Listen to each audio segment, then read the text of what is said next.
Well, there was a millionaire that decided to throw this major party for his 50th birthday. We like to do that when we turn 50.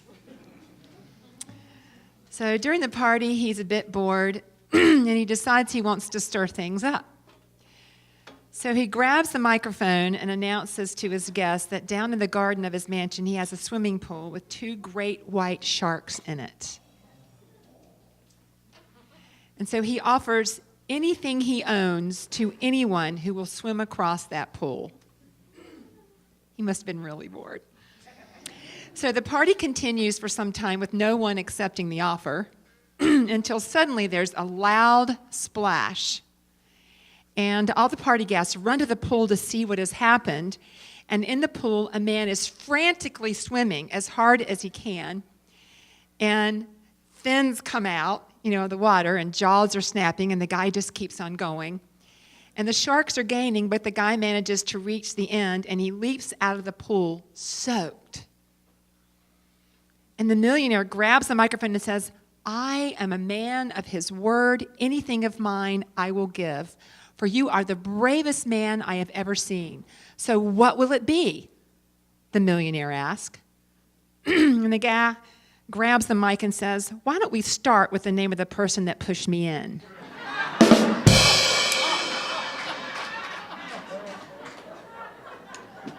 Wouldn't you want to know?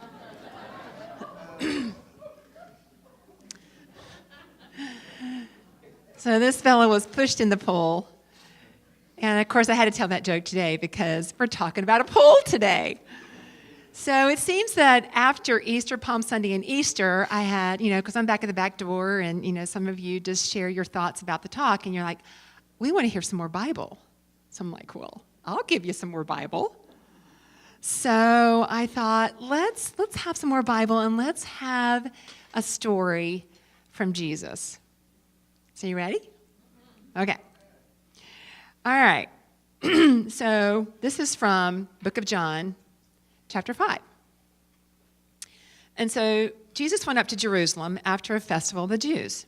And now in Jerusalem by the sheep gate, there's a pool called in Hebrew Bethesda, or Bethsaida. It's pronounced, many different ways, which has 5 porticos.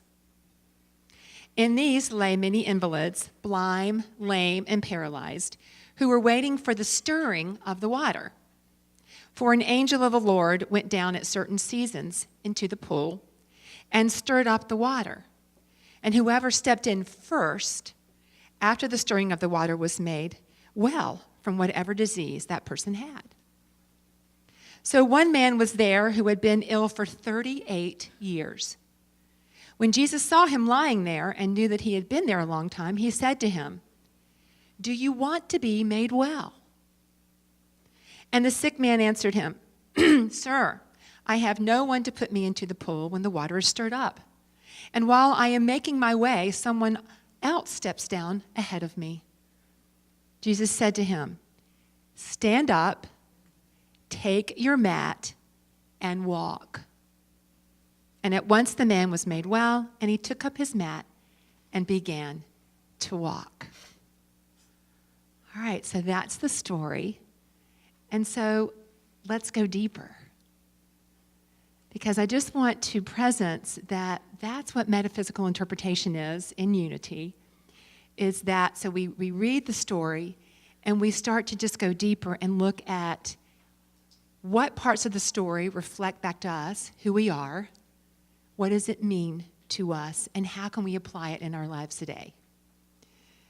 So, obviously the story is about a healing, and I just want to remind us in unity about that's our foundation as well, right? Remember?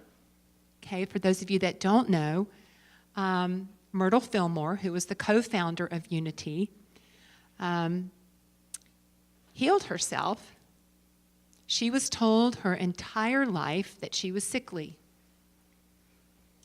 And so she was diagnosed with tuberculosis, was given 6 months to live, said nothing else can be done for you. Now, this was in 1886. And so she heard about a metaphysician who was in town named E.B. Weeks. And so she went to hear his lecture, and this is the statement that turned her life around. You are a child of God, and you do not inherit sickness.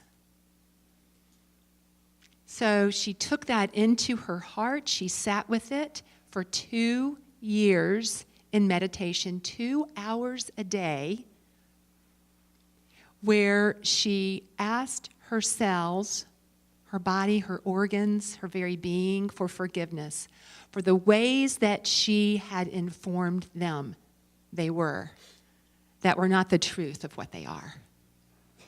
And within 2 years, she was healed of tuberculosis. And that's how our movement began, because people got word about that, and they wanted to know what happened. That's how Silent Unity began, with Myrtle Fillmore's letters to them. And so Charles Fillmore, who we don't hear as much about, had a very significant limp. And over the years, he healed that limp to where it was very, very slight. So all of this was done through the power of prayer, which is really holding knowing about the truth of what we are. So, okay, I just want to ask you, because I want to share with you that I've told this story about Myrtle Fillmore. You know, I've been in Unity 20 years now. I've told it many times. But what really struck me about that was to invite myself, and so I'm going to invite you into this too. What have you taken on? What have you inherited? Now, that doesn't always mean your genes, your genetic makeup. Okay? That also means, what have you been told your whole life that is not true? Many of us were raised with limiting beliefs that we took on because we heard it from people that we considered powerful, and we've lived into them our whole life. That's called an inheritance. And so I just invite you, as we talk about this story from the book of John, to just work with that, okay? So here we are, and Jesus, in Discover the Power Within You, gave us 3 steps to healing. And remember, Discover the Power Within You was written by Eric Butterworth, the renowned Unity minister. And I think it applies to this story. So here's Jesus, and he comes across this man that's been, lying by this pool for 38 years. Now, sometimes a quality in the Bible, we call it midrashic, means it might not have been 38 years, but for the effect of the story, it was a long time, okay? So he had been lying by this pool for a really, really long time.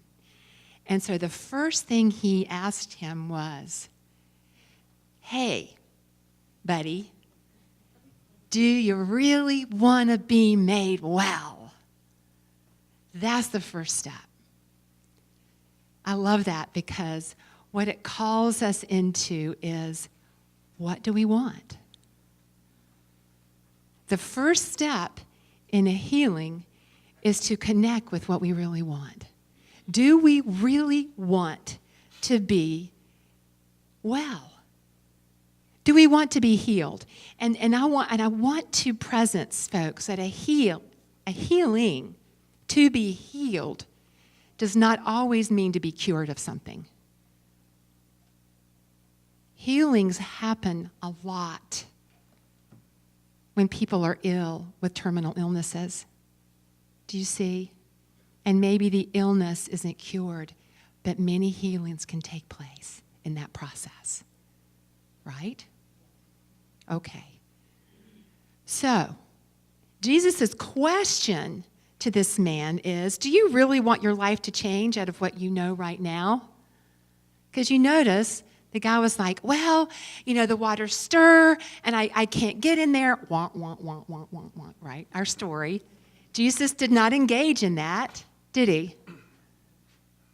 So the question Do you really want to be made well is, do you want to move, do I want to move beyond my story, our story, that I have been telling for a long, long time? Because we've gathered a lot of evidence about those limiting beliefs that we're holding, folks. Right?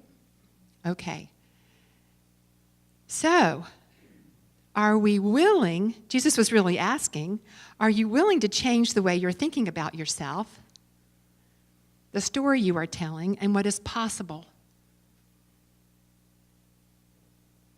Are you ready to let go of being a victim and claim the infinite life and wholeness you are? Folks, I just want you to know, I'm not pointing the finger at anybody out there. This talk is really alive in me, because it was an opportunity for all of us to look at, where are we holding on to feeling victimized? Yeah. So, we are human beings that tend to get comfy wherever we are, right? Even sometimes in our greatest discomfort, we can feel comfortable there, because sometimes, even though we think we want change to happen, we're afraid of it, because we don't really always know what that entails. And at least, by golly, I know what this discomfort entails, right? See, and I know I say this a lot, but in order for things to be different in our lives, we have to be different. We have to act differently. We can never create a healing from the energy that created the discomfort. We have to be new. We have to be willing.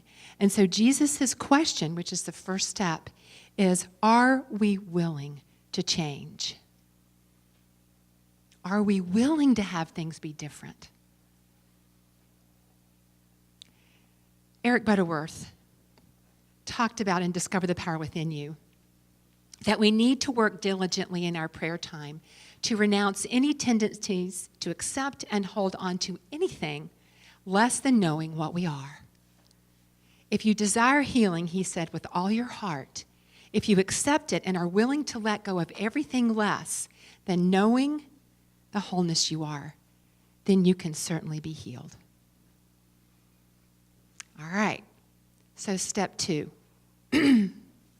Jesus is recording in another story by saying, your faith has made you well. Remember that? So by asking the question to the man, do you really want to be made well? Jesus supported this man in seeing a new possibility for himself and having faith that it could actually happen. See, the second step to healing is having faith that anything is possible. Because we can put our faith in our dis-ease. But what Jesus is calling this man into seeing is a new possibility. He is calling him into putting his faith into possibility instead of circumstance, into limited life and wholeness, unlimited, life and wholeness, instead of limited experiences and beliefs. See? Faith is our ability to see past an appearance and know there's more. Faith is our ability to go deeper and to trust the uncharted waters that change calls us into being and doing and expressing. So instead of putting our faith in an appearance, Jesus is inviting this man to put his faith in the truth of what he is. And so step 3 is, notice he said, he didn't engage with the story, he said, stand up, take your mat, and walk. See, in order for us to have a healing, we've got to be in action. See, from claiming our faith, from claiming the infinite life that we are, we tune in. So knowing that about myself, now what is mine to do? What action do I get to take? He called that man into action. So, okay. A question we must face in claiming our healing is, what will it take from me? What will it take from us to have a healing? We have to first claim our identity, folks. We have to first claim our divinity. And then we've got to put our faith in that, see, instead of the circumstance, instead of what's showing up in our life. I see you nodding your head. Yeah. And I know sometimes it's easier said than done. But that's what it's calling us into knowing, is the truth of what we are and what's possible from that. Because all things are possible from that. And then to start paying attention to how we're guided to take action. Because a healing requires us to be engaged. We get to allow the wholeness that we are to express. So this week, I'm just going to invite you to check in with yourself. Is there anything that you've inherited that you know is not yours? Yeah. And so, are you ready? Are you willing to let that go? Are you willing to invest your faith in what's true? And then, what actions do you get to take to unfold that? And this is a talk that I could do a whole series on. Yeah, but this is just some great questions, I think, for us to get started with this whole conversation of healing. Am I willing? Am I ready? Check in with where I'm putting my faith, and what actions do I take? Because it's all about us claiming our wholeness, the infinite life that we are. Are we ready? Do you say yes?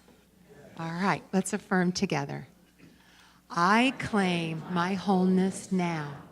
All right, and so it is. Amen.